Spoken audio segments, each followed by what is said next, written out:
This is Mackenzie Shirilla, a 17-year-old who was convicted of murder after causing a fatal car crash that took the lives of her boyfriend and his friend. Mackenzie decided death was the ultimate goal that day. This was not reckless driving. This was murder. Chill's boyfriend, Dominic Russo, and his friend Davin Flanagan were passengers in the car when Mackenzie Shirilla slammed into the side of a commercial building near Cleveland at 100 Moke. Both men were pronounced dead at the scene, while Shirilla survived. Prosecutors argued that Shirilla had a toxic relationship with Russo and had previously made violent threats against him. His property? She tried to break into his house? Correct. Reports say Shirilla intentionally crashed the car in an effort to kill her boyfriend, with his friend becoming collateral damage. According to the prosecutor, the video footage made her intent unmistakably clear. There was only one goal that day. See her driving very calmly and making the right turn, and then all evidence indicates she immediately put the pedal to the metal and drove straight into a building at 100 miles per hour. I think those really demonstrated to us that this was no accident. Allegedly, just days before the crash, Shirilla drove the same route to plan the deadly incident. This act of premeditation became a key factor in the judge's decision to convict her. Finds the defendant, Mackenzie Shirilla, guilty of murder, to wit Dominic Russo. Shirilla is given a moment to speak before her sentencing. Count 2. Finds the defendant, Mackenzie Shirilla, guilty of murder, to wit Davion Flanagan. The judge has sentenced her to 15 years to life in prison. The family of God and Davion, I'm so deeply sorry. I hope one day you can see it. I would never let this happen or do it on purpose. I wish I could remember what happened. I'm just so sorry. I'm heartbroken. There was no medical condition that caused this as an accident. There was no mechanical failure of the car. A failed suicide attempt is not a defense to murder. There's a very good likelihood, Mackenzie, that you will spend the rest of your life in prison. She's sentenced on count 1, 15 years to life. Count 2, 15 years to life, to be served concurrent to each other. This is Aiden Fucci, who pled guilty in court to the murder of his classmate when he was just 14 years old. We're having fun in a cop car.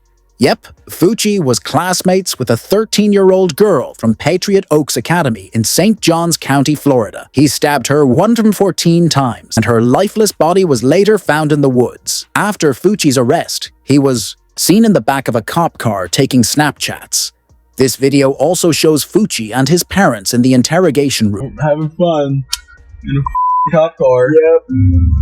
A video presented by prosecutors shows Fucci and the girl allegedly walking together just before she was murdered. Then, about 90 minutes later, the video appears to show Fucci running away from the area where her body was later discovered. That Snapchat that you did is not very smart. That's you're all over the internet anymore. This is serious. It's very serious. This is no joke. This is your whole life. Your whole life. And yours. And ours. After Fucci pled guilty to first-degree murder, the judge has now delivered his sentence. 114 stab wounds, 49 defensive wounds, 35 wounds to the head and neck, 29 to the back and shoulder, and 6 fatal wounds. After Fucci pled guilty to first-degree murder, the judge now hands down his sentence. Having entered a plea of guilty to this crime of first-degree murder, I sentence you to life in prison. Because of your age, you are eligible for review of the sentence in 25 years. After Fucci was sentenced, he stood still with only minimal movement, reminiscent of Willard Miller and Jeremy Goodale. At just 16 years old, Miller and Goodale are both charged with the murder of their high school Spanish teacher, reportedly motivated by a bad grade. We then moved her off of the trail, where I then struck her, and she died as a result. Miller and Goodale attended Fairfield High School in southeastern Iowa, where Nohema Graber was the Spanish teacher. Miller, one of her students, received a bad grade from Graber, which led him and his friend Goodale to plan her murder. We discussed the general plan. I'll stand up here, look out, wait for Ms. Graber to show up. Graber went on her usual walk at Shadowwalker City Park, and the boys, aware of her routine, stalked her and waited to ambush her. Here she comes, and she walked by, hit her in the back of the head, And I said, we should make sure she's dead. So we hit her a couple more times. Graber was taking her usual walk at Shadowwalka City Park when the boys, familiar with her routine, stalked her and waited for the right moment to ambush her. The plan after it wasn't anything beyond that. Like, hide the body, bury the body, save the body. At that time, we were going to hide the body. I guess in our areas, kind of assumed that nobody could have found her. Not long after, both boys were arrested. Court documents revealed that a witness who knew Goodale provided law enforcement with Snapchat messages linking both Goodale and Miller to the murder. One of the messages read, "Point of view, you're my Spanish teacher, and this is the last thing you see," followed by time to hide a body. Goodale would later plead guilty and testify against his best friend, Miller. I understood that he had the intent to kill Mrs. Graber. What is your plea to murder in the first degree, guilty or not guilty? Guilty. This is the moment when Goodale is given the chance to speak before his sentencing. I had time to think on what to say, and I'm sorry. Truly sorry. Every day I wish I could go back and stop myself.